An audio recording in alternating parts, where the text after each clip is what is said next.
This episode of Capes and Lunatics is brought to you by Tweaked Audio. Get awesome headphones, go to tweakedaudios.com and use the coupon code Southgate to get 30% off, free shipping, and a lifetime warranty. Or you can get there through the link on our website, southgatemediagroup.com.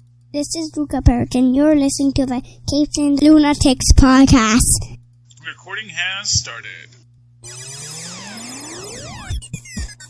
Hello and welcome, friends and neighbors, to Superconnectivity. I'm your host, Charlie, the Professor Esser, and with me, as always, is the blue-eyed bomber from the Burger Pits. Phil, me, and Perich. That's the guy. Hey, Philip, so glad you could join us. Hello, Charlie. Oh man, so many things to talk about. Before we get to Falcon Winter Soldier, which did drop today. Episode 3, yeah. Episode 3. We're halfway through the season already. Yeah. Halfway through, man, and it's like, they need to give these things more episodes. I'm sorry, 6 episodes is not enough. Mm-mm. I don't know how they're going to wrap it up and give us deep lore in the next 3 episodes. I'm already mad that certain things aren't being discussed. But we move on from there. Moving on from there, there is, we'll get to that in a minute. So it was just announced by Warner Brothers that the Batman, the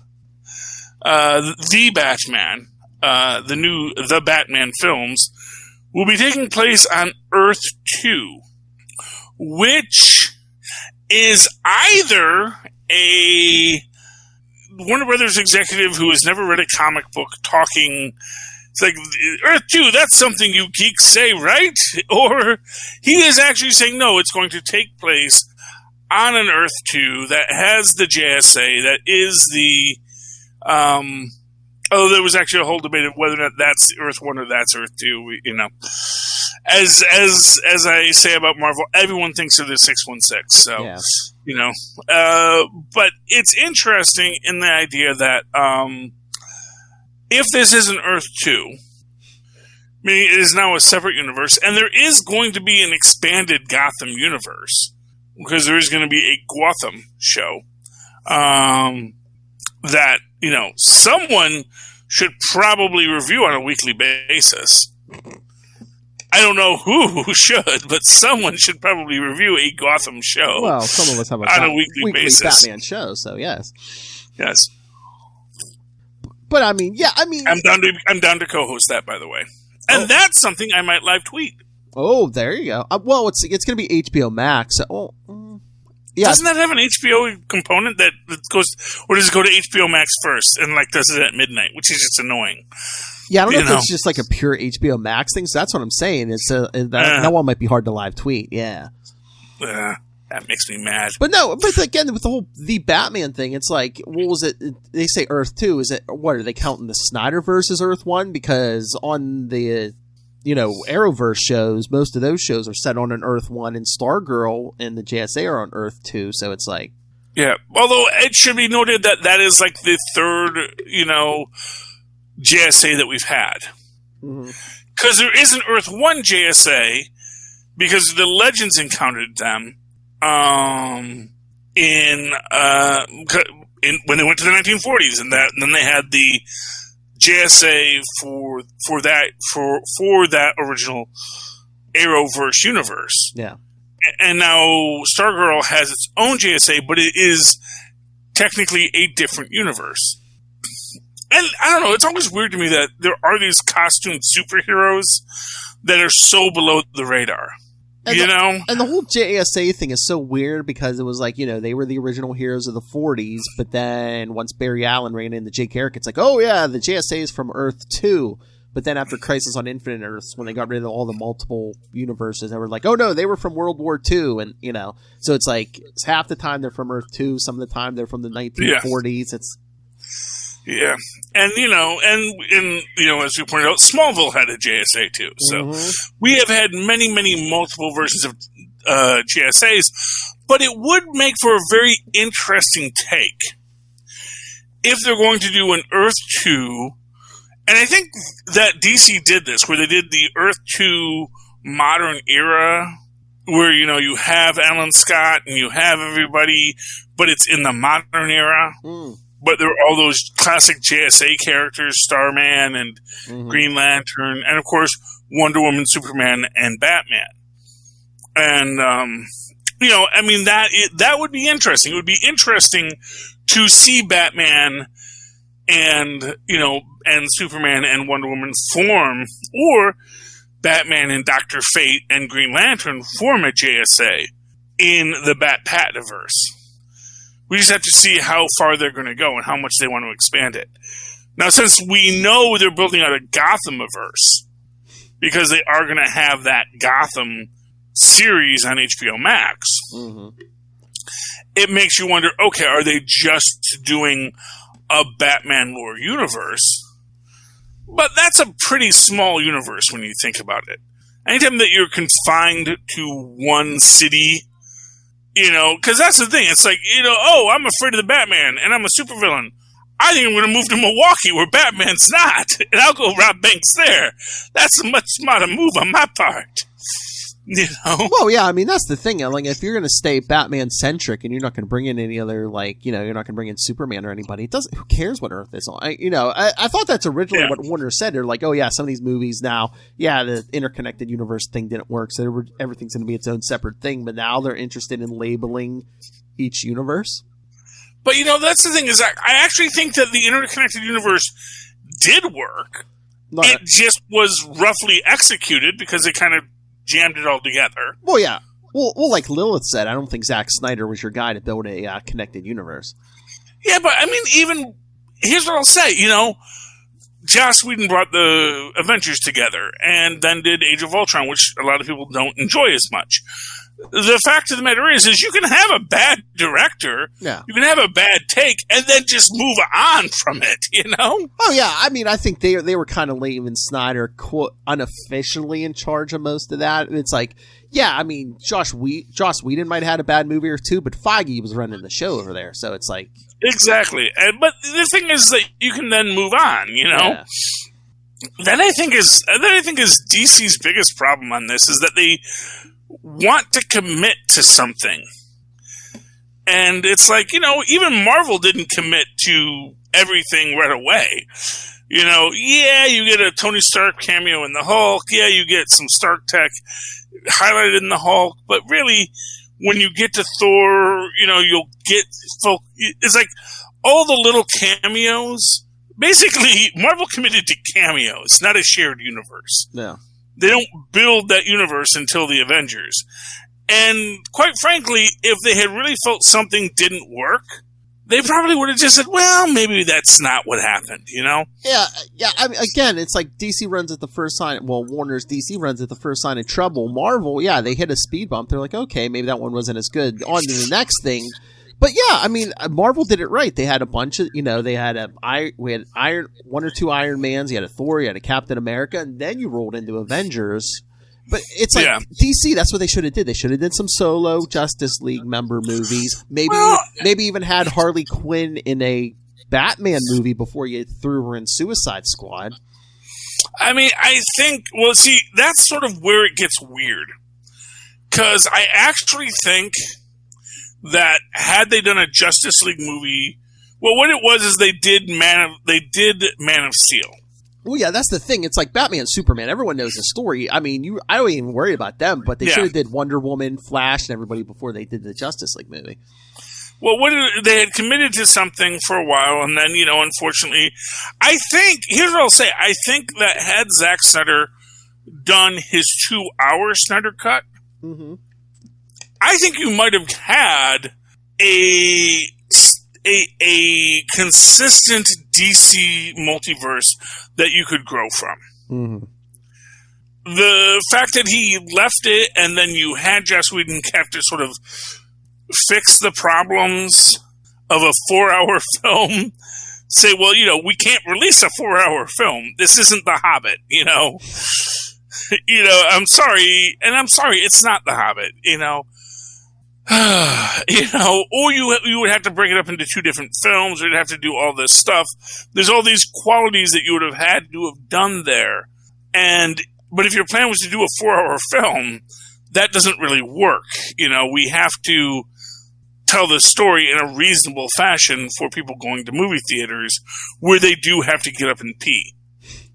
And that is where I think Disney Plus sort of is lapping people in the idea that, hey, if we just put out like 30 and 50-minute episodes, we can tell these arcs, and then we can also have these neat little denouements at the end of every episode, where it's like, oh, here is the new character, as we see in Falcon Winter Soldier, and that can progress the story nicely. Mm-hmm. But I am actually excited by the idea of DC just building out another universe. And I think that might be DC's great strength, is that if they commit to a many worlds theory, then they can say, yeah, so we're going to do the Pattinson universe, and there's going to be a Superman in that universe, and there's going to be a Wonder Woman in that universe, and we never have to worry about reboots, because no, we're just going to do a different universe. And so we already have the Stargirl universe coming up, and maybe someday we'll have a Superman show up there, and we'll have a Batman show up there, and we'll have a Wonder Woman show up there, and we'll do the same thing with the Berlanti-verse, and we'll do the same thing with the Pattinson-verse, which I've already mentioned, and maybe someday we'll restore a Snyderverse, but Jason Momoa is going to keep on into his Aquamaniverse, which may wind up rejoining with the Shazam-averse and the Wonder Woman-averse, and we may get a Superman and Batman in that universe too, but it's going to be consistent with the Shazam-averse that maybe those other characters are actually now in. That's the thing. That is where things get weird and interesting, but I think that actually DC might hit on a nice formula there, where they have just these many different things. The problem is that that's going to lead to internecine war. And I think that is one of DC's biggest problems, because there was this whole thing recently about how fans are actively hating on Supergirl now that there's a Superman TV show to watch. And it's like, again, I'm a Marvel fan, so I grew up with a Lou Ferrigno Hulk, and, a Hammond Spider-Man, and, I had it and I loved it, and that was my world. I was just happy to see my Red Brown Captain America getting the work and getting that character's name out there. And I get the feeling DC fans want that interconnected universe and get mad that it's not. Whereas I think that Marvel fans, we want an interconnected universe, but if Feige says, well, no, Agents of S.H.I.E.L.D. now took place in a parallel timeline, likewise with Cloak and Dagger and Netflix, we'll say, fine, be that way. Because it's like, we want the X-Men to come in. The X-Men are never coming into the Marvel, the Fox X-Men are never coming into the Marvel Cinematic Universe. I mean, the best you're getting is Boner. I mean, the closest thing we got, I think, was today, Madripoor in Falcon and Winter Soldier. Well, but I don't even think Madripoor in the X-Men Fox universe. No. I mean, I just mean in the X-Men comic, specifically in comics. But yeah. But that's a country, Man, I was waiting for Latveria to get mentioned. We got to Latvia. We didn't get to Latveria. I know. Yet. I was all excited. I was like Latvia. I was like Latveria. I was like, oh, Latvia. No, Latvia. I'm waiting for Baron Zemo to say, oh yeah, I got a place. I got a little country house. My cousin, the Baron, owns it. My other cousin, Baron Van Doom, I just have to be properly respectful, and he's very nice. Has a skin condition. Don't ask him about it. Well, that's the other thing. I mean, Zemo's in the comic at certain points has had his face messed up. I wonder if his face is going to get messed up by the end of this. So he's going to keep that mask on.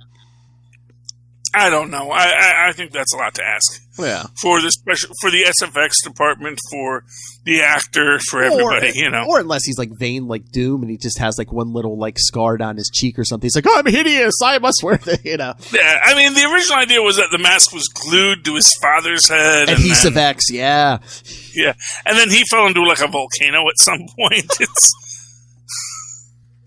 But then again, it's not like, you know, plastic surgical technology doesn't exist. You know, there's stuff for burn victims in our world. So I assume it's a lot better when they're manufacturing visions in the cradle, in a 3D printed cradle. Yeah. I have to assume that, yeah, you could get pretty good reconstructive surgery if you're a billionaire baron, you know. Oh, yeah. I mean, he eventually got put into his Earth counterpart's body. Yeah, anyway, it is what it is, but, yeah, I mean, they might mess up his face, they might glue his mask to his face, that would be weird, honestly. Yeah. Because you always have to ask, how does he eat? Because it doesn't have a mouth hole. You know, I mean, it's intravenously, maybe? I mean, yeah, I guess you can write a story where that works, but, I know, if you have no weight on it. It doesn't, yeah, it's one of those things where I don't think Kirby thought it through in the character design. You know? Hey, old Marvel was like DC, modern DC. They didn't mention toilets. Yeah, you know. Which, I have to say, Zemo has a toilet. Prominently featured. When you watch and you see, there's the toilet. That's how you know it's a Marvel film. We have toilets. We listen to Charlie Esser and the Southgate Media Group podcast where they make a big deal about how DC doesn't have toilets. We recognize the need for toilets. I mean, he must have got something for good behavior because at the end of Civil War, wasn't he like locked in a thing where it's like, yeah, you strapped to a chair, like, yeah, we're not going to let you move like 23 hours a day. You're just going to sit there. Well, yeah, but it's easy to get good behavior in prison. Well, especially when you're strapped. I mean, how much trouble can you get strapped to a chair for 23 hours too? Yeah, but the thing is that eventually people feel sorry, and especially if you're a charmer like Baron Zemo. You know, that's the thing. But it was very interesting that they really leaned into the comic book lore. They made him a Baron. Oh, yeah. Which is one of those things that I gotta feel like, man, you know, it's the interconnected Feige-verse, but he's getting way more comic booky. Yeah. Well, which is why I don't think we've seen the last of the canonical Agents of S.H.I.E.L.D. or Cloak and Dagger or the Netflix people. Because I get the feeling Feige really wants to weave all that comic book stuff into it. Oh, yeah. Because there's no reason to make Zemo a Baron and then suddenly he's a super rich Baron. I guess it makes some sense in the idea that, well, he was able to do all this stuff after the fall of Sokovia, but like now we're kind of really discussing it. It kind of creates this idea because they never said he was in Winter Soldier. They never call him Baron Helmet Zemo. They just say he's Helmet Zemo. He was Sokovian Special Forces. You know, so the fact that he had this royal lineage, and I forget if I mean, he mentions his father real quick in the one movie, but yeah, I think it was like. Did he? In this episode, didn't he say I come from? Did he say he came from money or something? Because he says I'm from royalty. Yeah, I'm from royalty. Yeah, which really suggests that, you know, his family was actually in the castle when a rock fell on him. Yeah, that's what he said. Yeah, he's like, I come from royalty until your friends destroyed my country. Yeah, which is another thing that Marvel is willing to do, which is ignore canon that doesn't fit the current story. You know, if we've done something that didn't quite, he's like, well, that doesn't really make sense based on what he said before. He's like, well, he just didn't mention it. Oh, yeah. It didn't, you know, we're not that committed. It's like, dude, it's an entertaining story, and we're telling a larger arc. It's not like DC where it's like, you completely go against your canon. It's like, oh, yeah, we just never mentioned this detail before. Yes, yeah, you know, it doesn't sound perfect when you try to dissect the logic of it, but then why are you sitting here digesting logic? Did you see we're going to punch a guy in a minute? Watch us punch this guy. See him get punched. Wasn't that great? Look, the lady's going to shoot somebody and then punch him. Oh, my God, yeah. Sharon.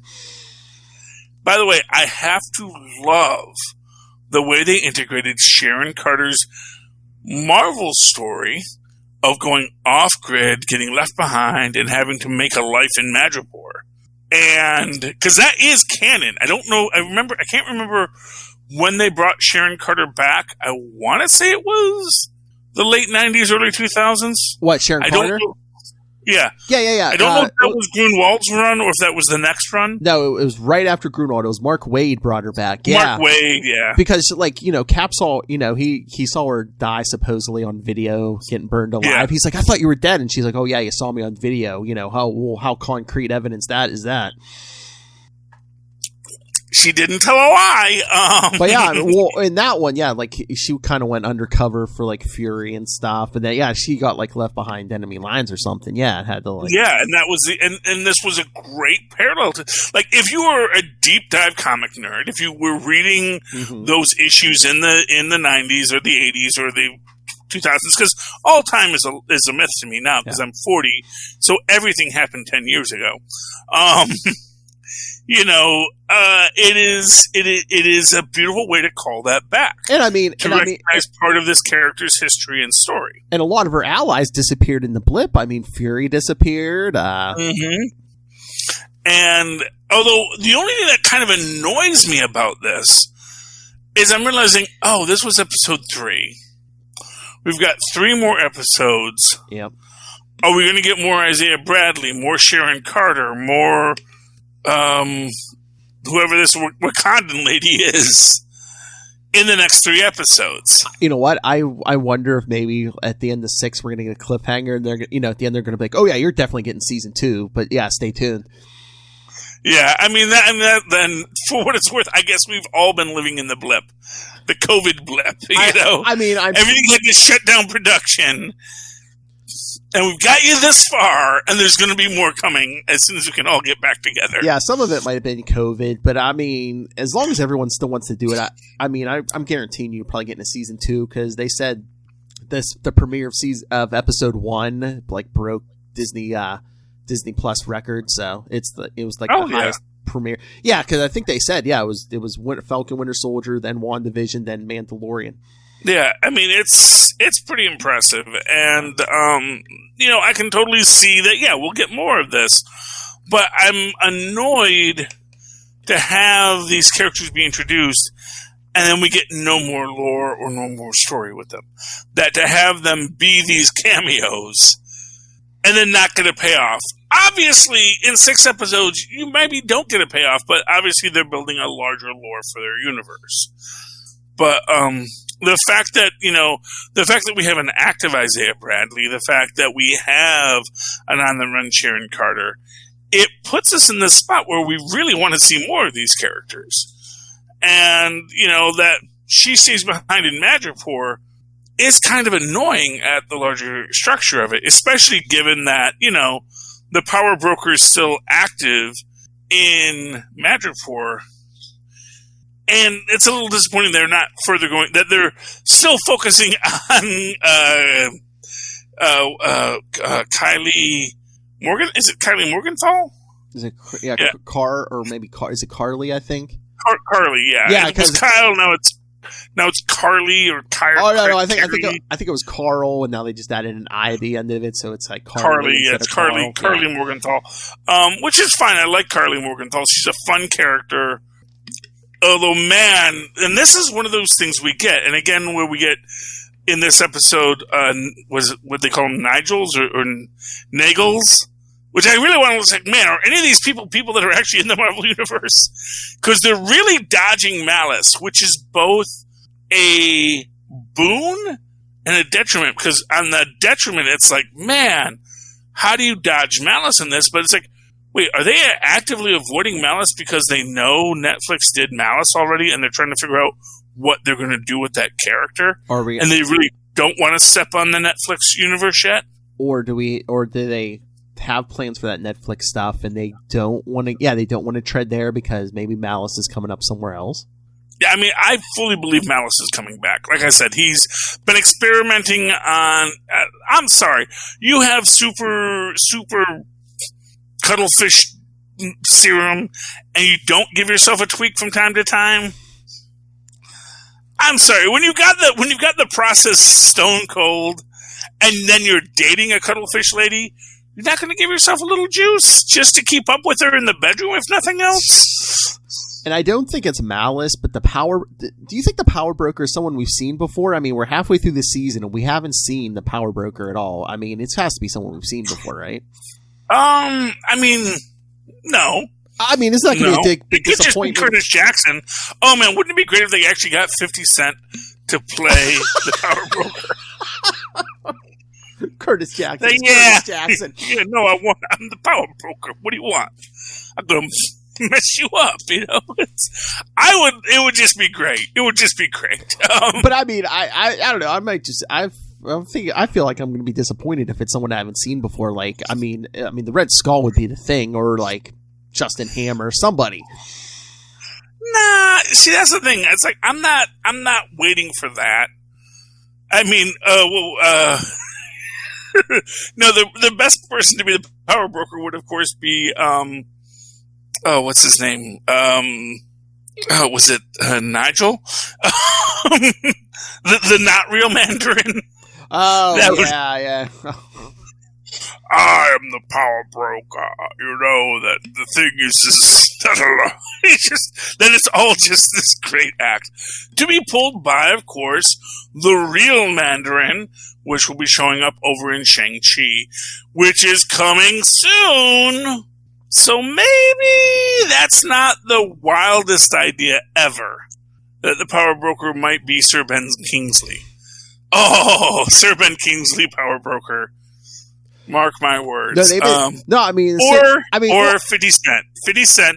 I'm like torn between what would be the better reveal, that it's 50 Cent, or that in the MCU 50 Cent didn't become a rapper.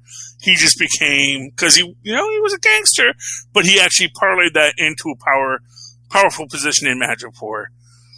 Or if they want to tease those comics, I mean, we've said it before, but you just got like Chris Evans sitting there as the power broker, because he's really the Skull, and everyone's like, oh, Captain America's back, and then you just see him with that cigarette holder, and he just goes Hail Hydra, and it goes to black at the end of the season. You're like, what the hell's that? I mean, I guess it's pause. I mean, can you imagine? That would be amazing. Phil, I'm going to tell you, that's the kind of thing that blows men's minds. Oh yeah, can you imagine for the people who don't read the comics? They'd be like, "What? What?" But it would be too good of a thing to do. Oh yeah, and you would be asking Chris Evans to come back for that scene. Oh, I mean. Actually, I'm sure Chris Evans would be happy to come back for a scene where he's sitting in a chair smoking a cigarette. Oh, yeah.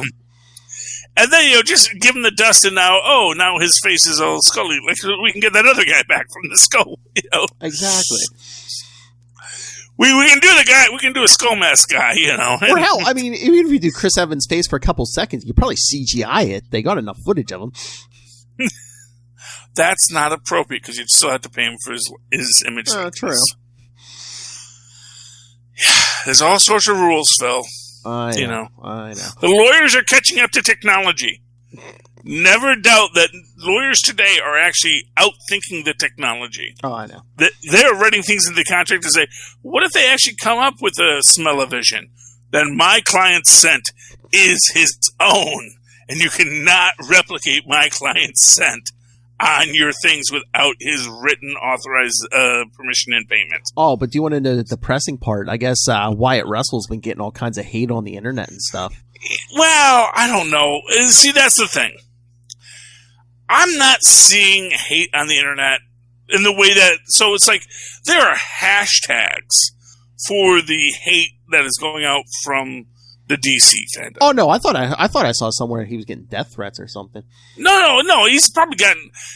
Phil, I'm going to be honest with you, actors get death threats literally every day. Oh yeah. Like, every actor you've ever seen has gotten a death threat, at least if they're famous enough, Every female actress has gotten horrible things sent to her. Penis pics, yeah. The world is filled with horrible people, Phil, and I hate to be the one to break your bubble on that, but yeah. So, yeah, I am certain people have sent Wyatt Russell death threats, but just the fact that, I don't think he's received credible death threats. I think he's gotten like a couple of angry nerds like, I think you're awful and you should be in a bad place because you're not Captain America. That just bums me out because I'm just like, he must be a good actor because he's doing his job. You're supposed to hate this character. Exactly. Well, I mean, to be fair, from everything I've read on the subject, it's like, he's like, yeah, I'm looking forward to everyone hating me for this. He's John Walker. This is a character you're supposed to hate. This is John Walker. This is what John Walker does. Exactly. But, along those same lines, yes, he is a character you hate, but he's performed well. Because we just start getting that evil. And this is the thing I want to talk about, Nagel's serum. Because he makes this... Wait, before we move off from John Walker, did you see... interesting trivia. Did you see... I guess they said Wyatt Russell must have auditioned for the role of Captain America before Chris Evans got it. Oh, okay, I'll believe that. So, I mean, I find that interesting that they went to him for John Walker because he could have been Steve Rogers in another timeline. Yeah, but he also could have been Armie Hammer, so, True. Woo! Talk about dodged bullets, my friend. Oh, yeah. Because, not for nothing, before all this stuff came out, I loved Armie Hammer. I think he looks like Captain America. He could have been Captain America, but, I can see the headlines now. Cannibal Cap. Oh, wow, man. Well, if they ever do a Relics, what was it called? Relics? Where Captain America was a cannibal. The Dark Mirror universe of Marvel's, the idea that DC eventually stole for their Dark Metal universe. Thank you. I'm here all week. But yeah, I mean, I don't take the idea that Wyatt Russell has gotten death threats too much personally. I mean, it shows that there are sick and horrible people in the world. But I think, here's what I'll say, I'll guarantee you Chris Evans has probably gotten death threats for playing Captain America. Oh, yeah. I mean, that's really where it gets down to. It's like, did Chris Evans ever get death threats? Probably yes, because, he's got one of these crazy super liberal caps, and I don't like that. When has Captain America ever been against Nazis? I think Wyatt Russell is doing a fantastic job playing this. But I do want to talk about this idea that, when you talk about that serum, because that is the question is, does this character have serum, or does he not have serum? And if he does have serum, is he maybe a little unstable because of it? Because there is this whole thing that Nagel makes this point of, that he refined the serum. So there's it's more subtle, no clunky machines. And of course, any deep dive comic book fan knows that the Vita Rays are expressly what keeps you from going crazy from the super soldier serum. It's the Vita Ray treatment that stimulates the brain and the body in a way that keeps the super soldier serum from turning you into a sociopathic maniac. All right, kids, you want to see me make Charlie Esser's night? Didn't he say there was 20 samples of that serum out there, and Carly's group has 8 of them? Mm-hmm. So even if John Walker and Battlestar have 2 samples, that's 10 there. There's still 10 left. So So we could eventually get Protocide. Well, Protocide would have to be actually a previous version. I mean, that's... I don't know, man. They could play with the timeline. I don't know. But then he wouldn't be a prototype. You see, he's called Protocide because he's the prototype. Well, it's easy enough. You could just say, "Oh yeah, we 2 days before we gave it to Steve Rogers, we gave it to another guy, and he went nuts." Well, yeah, but that would be actually the original Erskine formula. Yeah. And that's fair. That's fair. Because essentially, that was the resolution between the 2 comic panels of does he drink it or does he get injected? And the idea is there's an injectable portion, there's a drinkable portion, and then there's a Vita Ray portion. Oh my god. Please, Feige. I want a certain certain purple masked baron to take some serum before he becomes Citizen V. Please. Oh, well, you might see it. Mm-hmm. Because if nothing else, he may see well. But obviously, to give you a little bit of the old, if you ever saw the original Swamp Thing, and, it enhances what's already there, it's like, well, what if the nature of the person was genius? It's like, oh, if you think you have genius, and that's what you think is the essence of your personality, maybe you shouldn't take the thing that just brings out everything that you are to the surface.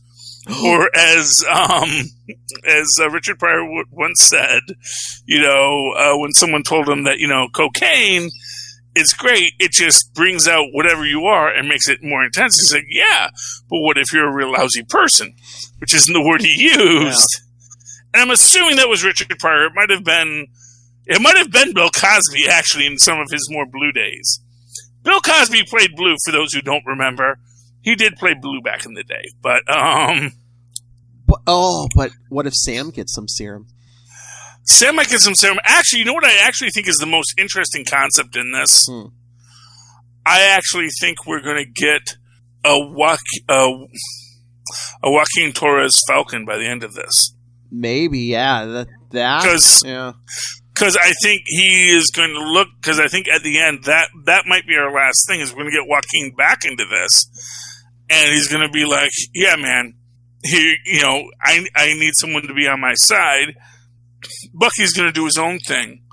I'm going to be Cap now. You want to be my Falcon. Because I was going to say, I thought maybe the whole John Walker Battlestar thing was foreshadowing, or are we going to get Sam as Captain America, and he asks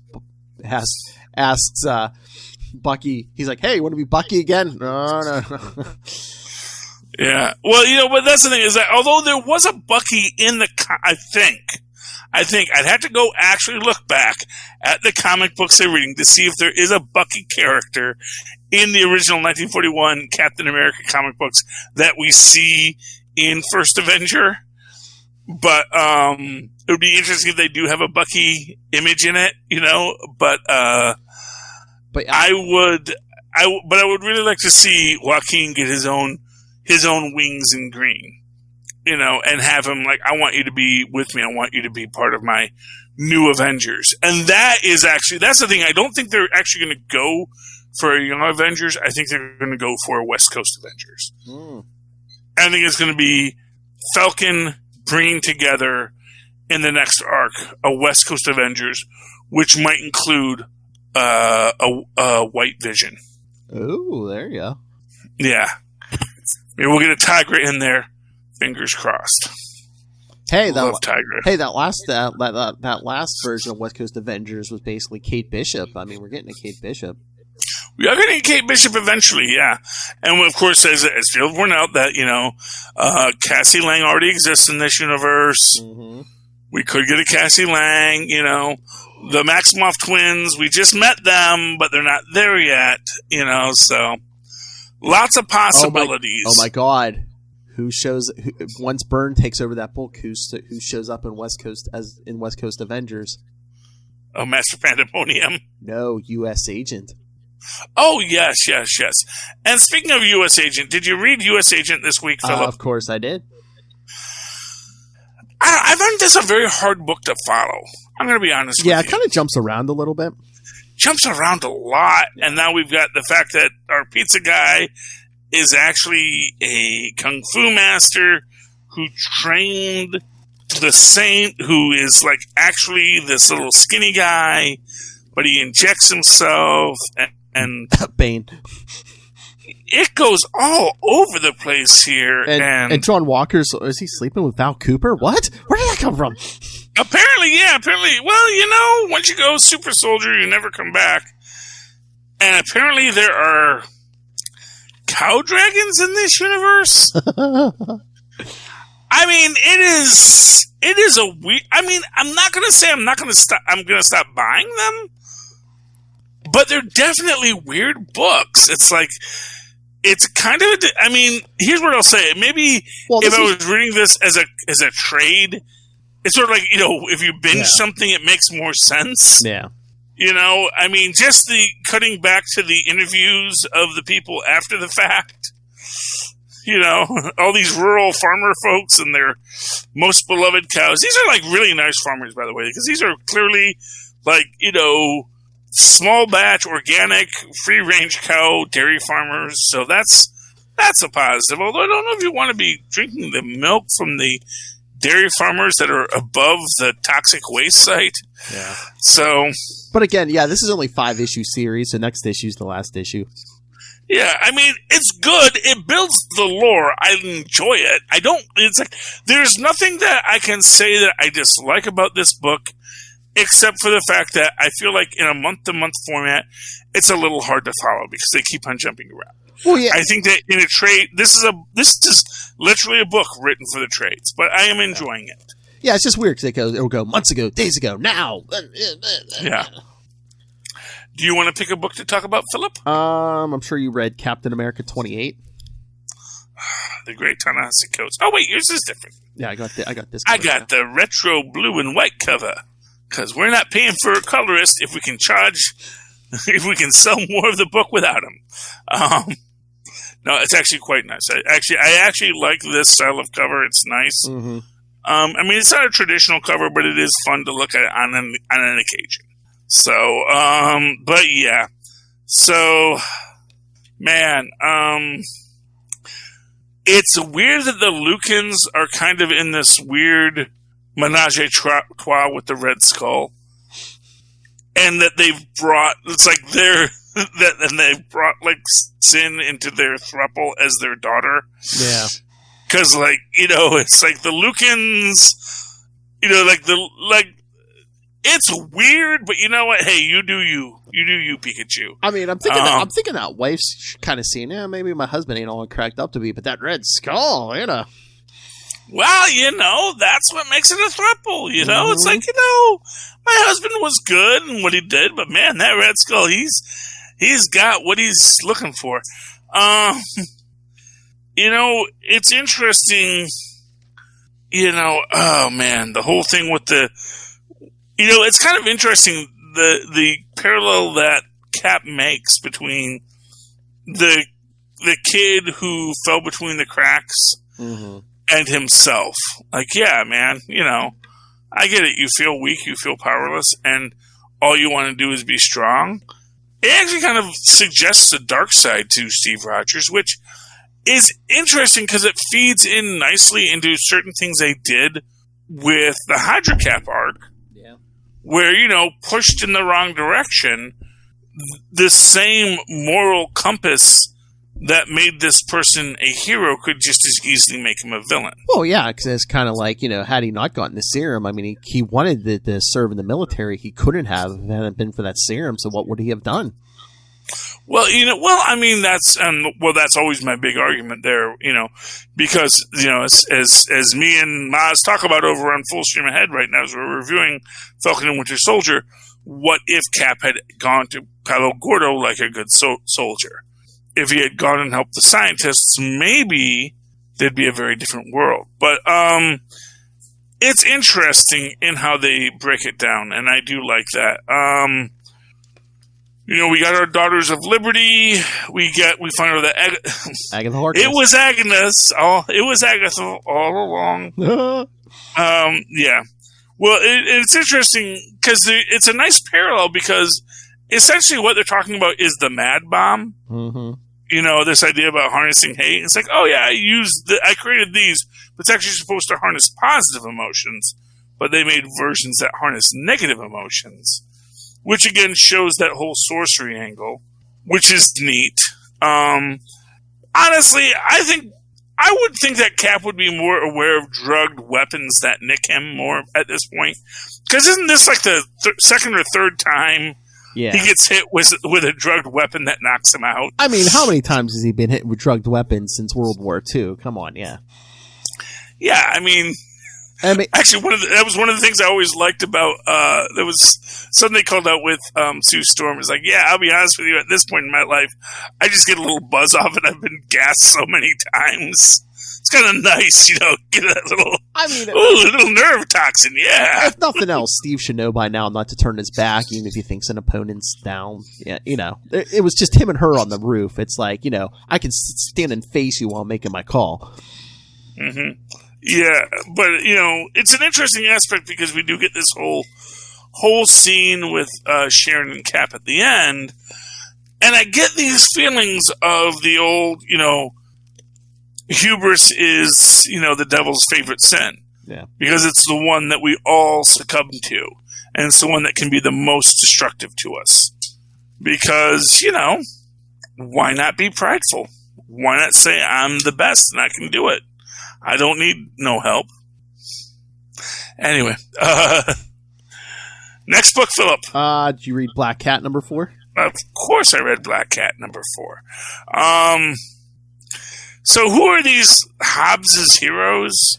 I'm not sure. That must have been in something I didn't read, but I do know that I do recognize Lily Hollister because she was, again, like I think she even says, her father was, this was like in the beginning of Brand New Day and Spider-Man, like her father was running for mayor of New York. She was dating Harry Osborn, and then she ends up getting pregnant by, she's dating Harry Osborn. She gets impregnated by Norman Osborn. Norman, keep it in your pants. I know, man. And basically, yeah, Harry was just like raising the kid as his own, his brother as his son. But yeah, I mean, wait, is that Normie? Is Normie actually Lily Hollister's kid? No, it was another kid. But again, with the whole kindred thing, I don't know what the hell's going on with Harry at this point. I gotta be honest with you, the entire Osborn family. I mean, I get the feeling these guys were brand new daying it long before Peter ever got into the business. I mean, maybe it's just me. I'm not going to be surprised if at the end of this whole kindred stuff we see that Norman's been making deals with the devil for years. Yeah, Mephisto. Yeah. Well, for what it's worth, we kind of get the idea that maybe Howard has been. Yeah. So maybe if you want to make it in this world, you gotta pay the piper. Honestly, it's kind of fun and nice the way that it ends here with, Black Cat being the encouraging joker to her. It's like, yeah, you're unstable, but you know what? I'm not that stable either. Let's be best enemies. And I don't know. I really like it. I like the storytelling style. I like the notebook aspect of it. I gotta imagine that costume smells to high heaven, because it's like, it's just such a neat suggestion of how these characters are. Because again, we get no suggestion of powers for any of these people. I mean, her friend she's talked to, they never give that character's code name. He's got like a little devil fork on his chest. So I'm assuming they're a Damien Hellstrom, and they're shirtless, so I'm assuming they're male. I mean, they did. I think they did mention real quick in this issue that she got powers or something from Roderick Kingsley. Because yeah. When the Hobgoblin, the original Hobgoblin. He was laying low for a bunch of years, and I guess he was like giving out either like powers or like just villain hero or villain things to different people. I guess if they could meet his. Yeah, well, the suggestion is from it that he created.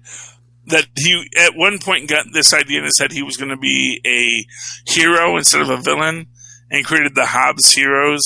Yeah. Hobgoblin's Heroes, and apparently that was something in Hobgoblin Axis, so I don't know.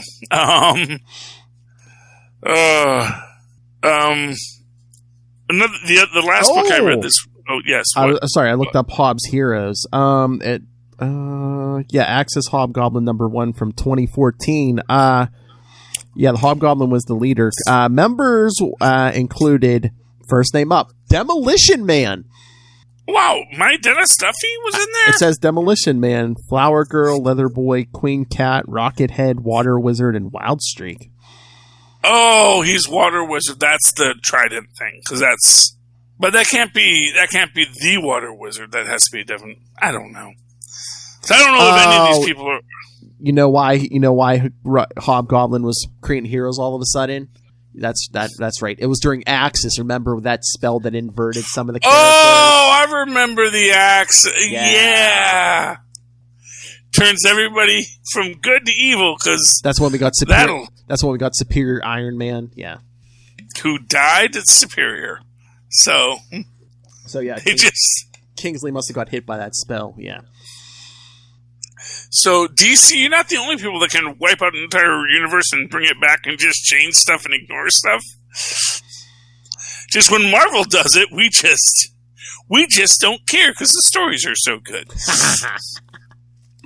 That's the thing. It's like when you establish, like, yeah, we just brought it back. Oh, we brought it back different. It's like, yeah, that's fine. Okay. We just want you to say we brought it back different. You know, it's like when you just, the entire universe is reborn, except parts aren't reborn. And, well, maybe you should, like, just pick one or the other. You can say the entire universe was reborn, but that the Green Lanterns, all their history is fine. You know? And maybe we're just going to say that in this universe, Kyle Rayner didn't go crazy. No, what was his name? Hal Jordan didn't go crazy. Yeah. So, speaking of books that jump around a lot, The Union. Oh. It's an interesting book. It does jump around a lot because we get back to the history of this character, the greatest superhero you never heard of, Britannia, fighting a character named the Sponge, who apparently can absorb powers. And we have a evil villain who just seems like a British TV Avengers evil villain, Dr. Croc Adil. So they called me Dr. Crocodile, Dr. Croc, and he's just mad that they gave him a stupid supervillain name. Yeah, it's weird. And him and his team pretty much dispatch a bunch of people. There is, like, weird British magic lore in this, which I enjoy at the end of the day. I've always liked that, you know, because we are England, because you have, like, the last of the Beefeaters, and he's like an old guy, but suddenly he's, like, super spry and can jump out of fireball ways. He still gets punched, but he also, interesting enough, makes the statement that, yes, you can kill me, but two more will rise in my place. So, there's more there, and we get the idea that the entire reason that the British Empire existed was because that Queen Elizabeth had a dark wizard, and the dark wizard gave her the Empire Stone, and whoever had the Empire Stone rules the world. Then we realize that at the end, plot twist, spoilers, the guy who founded the Union group, this was all part of his master plan to get the Empire Stone. So now he's the biggest crawdad on the block. So yeah, it's like the 8th most powerful magical stone in the Marvel Universe, you know. And there you go, the Empire Stone. I mean, I enjoy it as a concept. Again, it's a book that I think will read much better in a trade than in a month-to-month reading. Some things are really good to binge. Other things, the story is written better to be read in one thing.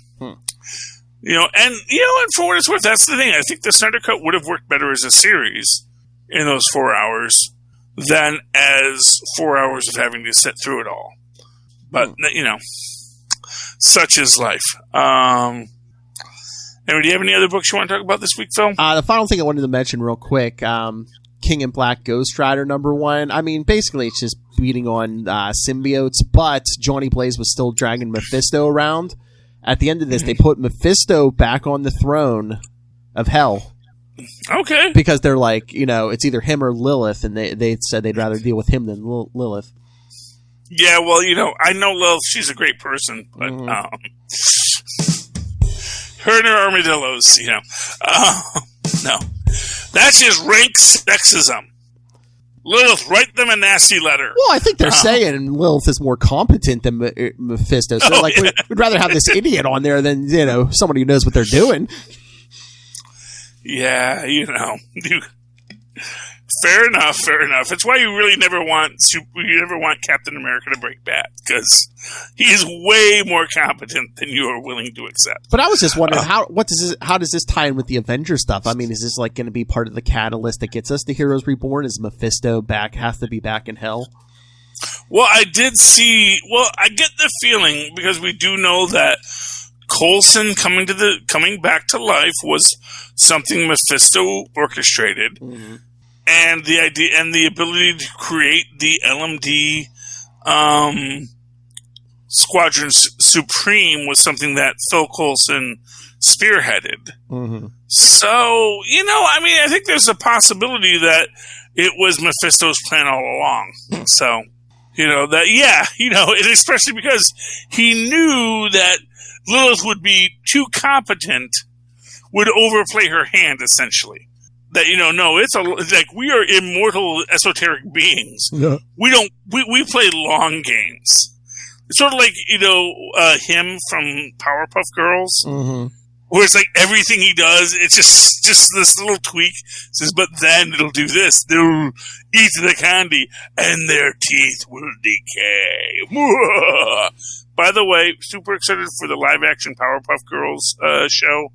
And I guarantee you, him will be central to it, because it will be about how him has destroyed the Powerpuff Girls by these little tweaks, little by little, over the years. And now look at you, and the Powerpuff Girls will have to come together to regain what it was that made them heroes and defeat him. Mark my words. Words have been marked. Phil wrote it down. There you go. All right, Philip. Hey, Phil, I hope you enjoyed listening to the show. A lot of people can't enjoy listening to this show because they buy 99-cent store headphones. And those are just not good for listening to the show because they don't work half the time. You spend $1, you get maybe one of those headphones work for a couple of days. They're always wired headphones, which means that they're always coming in and out. And, maybe it's time to just realize that a larger upfront investment in a headphone will give you better headphones long term, like a Tweaked Audio headset. If you go to tweakedaudio.com right now, you can get Bluetooth-enabled headsets that will work wonderfully with your listening device, and likewise will be a little bit cheaper than the retail price, because we're going to give you that coupon code Southgate. That's going to save you upon checkout. And then once you're done with that, you should go over to huntingkiller.com, use that same coupon code Southgate to get a discount on essentially what's an escape box delivered to an escape room delivered to your home. It stimulates your mind in a way that doesn't need electronics, because you just get the clues, you read the words, you build your murder wall, and that is fun for the whole family. And at hunterkiller.com, use the coupon code Southgate to get a discount on that as well. Help Michelle Gray solve the cold case. And if you do that, that's great. And if you don't do that, that's great too. Go down to our show notes, click on the link to Amazon. Go to Amazon, buy anything you can, well, please, because it's Amazon and they have a lot of stuff. And while you're there, maybe check out Pod Life, the book written by the podcast community here at Southgate Media about why we podcast and how we podcast. It is available both in a hard copy that you'll need after the fall of society and a digital copy that you can take anywhere until the fall of society. And if anyone does that, Philip, and they wanted to reach out to you or get merch of various shows like the Capes and Lunatics Network, how can they find you? I can always email us, capesandlunatics@gmail.com, or call the voicemail 614-382-2737. That's 614-38-CAPES. You can find links to everything Capes and Lunatics at Linktree, linktr.ee/Capes and Lunatics. And remember, all things Southgate Media Group, southgatemediagroup.com. Excellent. And of course, you can always write to me in that old-fashioned email way, the way our mothers and fathers once did many years ago, at superconnectivityblog@gmail.com. That's superconnectivityblog, all one word, at the gmail.com. And of course, follow me, well, not the Gmail, but just at at Gmail, because I don't think there's a Gmail site, although that's probably something that Gmail has already copyrighted, so that if you did that, it would go to your Gmail account, but I don't want to get into that. But anyway, why don't you follow me on Twitter, as I live tweet things occasionally when I feel like it, at Charlie Esser. That's CharlieEssesser. Look for the 2 E's in the middle. For what? For quality. Bing! Thank you, Maz. He's always It's there legally for me. admissible evidence. Yes, it is, Maz. Case dismissed. It's closed. All right, ladies and gentlemen, thank you for coming through for us once again here at Superconnectivity. Why don't you come back again next week and super connect with us again? Good night. Good night.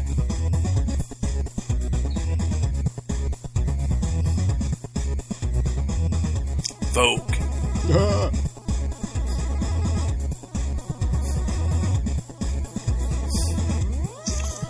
Greta Garbo and Monroe. Drink one of those snake drinks and then dance. Oh, that snake. Man, there was so mean to Falcon in this one. Falcon's gonna punch a guy eventually. Oh, yeah. Mark my words. Smack him with the Falcon shield. punches Zemo. Punch a Nazi. It's a tradition.